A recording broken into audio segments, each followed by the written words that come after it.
with X-Men Dark Phoenix awkwardly tumbling its way into cinemas and being received by audiences like they're being slapped in the side of the head by a wet newspaper, I think now is the appropriate time to look back on what was going on with Fox in these X-Men movies, because it is a fascinating tale of terrific to terrible movies with a whole bunch of projected projects in between that could have really changed the landscape of the property. Because let me tell you, there are some cracking ideas that people brought to Fox for comic book movies. And it wasn't just the X-Men that metaphorically got fumbled and dropped into a urinal like you did that time with your phone when you were out. I saw you. And you know what? Don't just rinse it under the tap. Get yourself a new phone, you grub. But before the X-Men, I want to explore the other superhero properties first, because it all comes together in the end in a very big way. Trust me on that. And of course, you can see all of that only if you hit the like button. I will not compromise on this. You have to do it or you will see nothing. For everyone who remembers 2003, you'll no doubt remember the pinnacle of 2003 in Ben Affleck's Daredevil. A not entirely worthless, but sometimes embarrassing adaptation of the then cult Marvel hero that, took a few liberties with the source material, like going with the dark leather costume because, well, you know, X-Men. By the end, you know, there were people screaming about why doesn't he have a thick neck? For somebody who supposedly is the man without fear, there was an awful lot of frightened people around. And it also has a director's cut that people say is a big improvement. You know, they're about the same. Anyways, Affleck only did Daredevil because he didn't think he'd ever get the chance to do Batman. And he only did Batman because, well, I don't really know, honestly. He had a good thing going before he was Batman. I'm confused as to why he would be Batman when he could have just kept being a regular man. There was plans for a Daredevil 2, and in 2004, Affleck said he'd only return if Fox would take on a darker, serious story. Something like the comics that Kevin Smith had worked on, or Born Again. But after the failure of the 2005 spin-off Elektra, he definitely wasn't coming back. Though he did cameo as Matt Murdock in a dream sequence in that film that was then cut. It's not in the movie. The following year, though, he was quoted as saying, "By playing a superhero in Daredevil, I have inoculated myself from ever playing another superhero. Wearing a costume was a source of humiliation for me and something I wouldn't want to do again soon." That quote may as well be from 2017. This wasn't the last shot Fox would take at the character, though. In 2012, Joe Carnahan pitched a 1970s era, hard-boiled,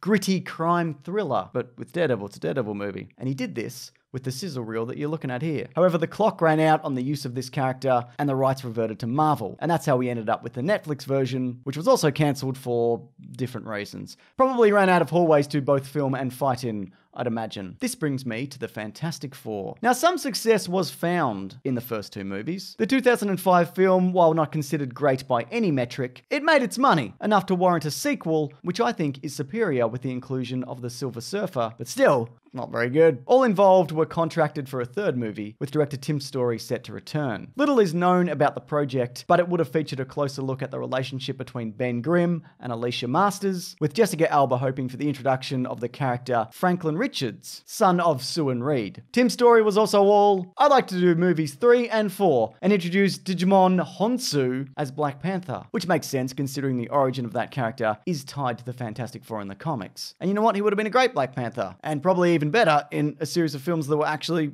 liked and good. Peyton Reed of the Ant-Man movies was at one point going to direct that first Fantastic Four movie and spoke openly about it in 2015. He said, "It became clear after a while that Fox had a very different movie in mind and that they were also chasing a release date. So we ended up parting company. The environment at Fox in 2003 was very different to the environment at Marvel in 2015. Fox at the time had a very specific idea. They wanted to pitch it much younger than I wanted to, and I always felt like they were treating those characters like B-level characters. I never felt they understood the real strength of the property. I actually feel like Joss Whedon's first Avengers did a lot of the same things that I would have liked to have done. These massive battles in the streets of Manhattan, for example. But I'm psyched for Josh Trank's version of Fantastic Four," Reed said, being unable to see the future. Which brings us to Fantastic Four 2015, a movie that went through extensive rewrites and reshoots. The making of was an absolute disaster, and the end result reflected that. I made a video on what happened during the production that I'll link below, because it's a doozy of a story. Some new information, though, has come to light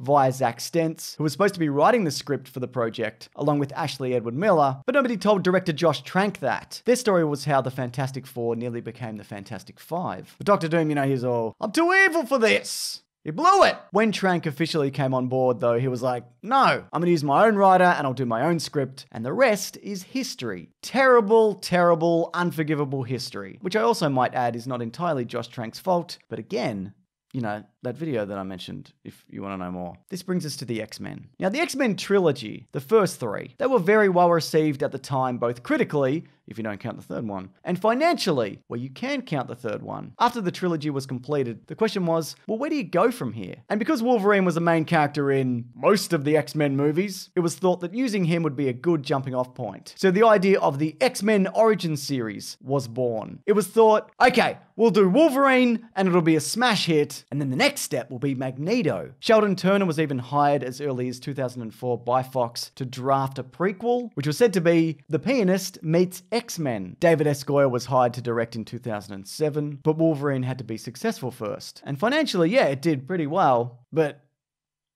well, it's bad. It's a very bad movie. Largely due, though, to massive studio interference. Numerous higher-ups were pushing their own ideas and agendas about how the story should be and how the movie should look, and Hood wanted to delve into the psychology of Logan, in particular his PTSD from the numerous decades of war. But the Fox higher-ups were like, audiences won't be interested in such heavy themes, which is true if you choose to ignore a key element of what makes Wolverine a compelling character and pretend that the very successful movie Logan wasn't the best X-Men movie that did massive numbers despite being R-rated.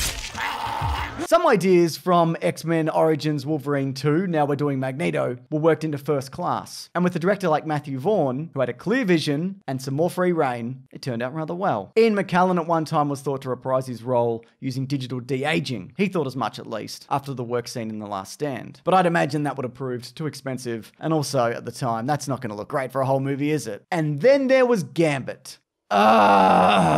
So again, the Gambit movie depended on the success of Wolverine. Channing Tatum actually auditioned for the role all the way back for The Last Stand, when that character was going to feature. Taylor Kitsch ended up in the part, but soon after that movie, Fox were like, no, different direction and actor, please. So over the next slightly less than a decade, there was a whole lot of back and forth about who was going to direct it and when. Channing Tatum was now fully committed, but directors like Rupert Wyatt and Doug Liman, they came and they left, plus multiple rewrites occurred. One after the surprise success of Deadpool, presumably when they realized there was money to be made in non-stop dick jokes. But back to First Class, because Matthew Vaughn was at one point to stay on board and complete his idea for an X-Men trilogy, and the pitch went a little differently. He knew that if you jumped straight to Days of Future Past, sure, you'd have this amazing story idea and get the huge boost of having the original cast return, but then after that, well, where do you go? He said, okay, let's do First Class, then Apocalypse. Where we kind of get to know the young team a little better, and then do Days of Future Past. But Fox were like, Days of Future Past now. And he was like, fine, here's a script I wrote for it, but fuck ya,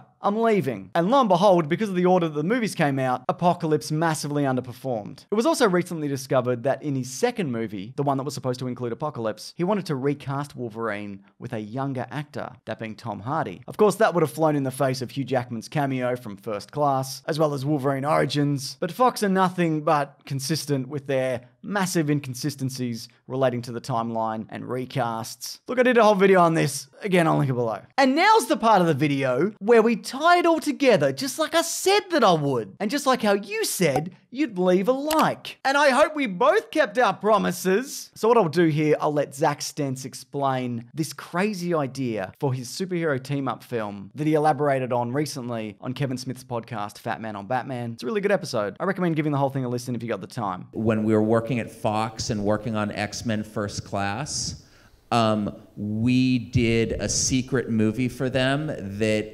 essentially, I can't tell you what the plot was, but I can tell you that it used all of the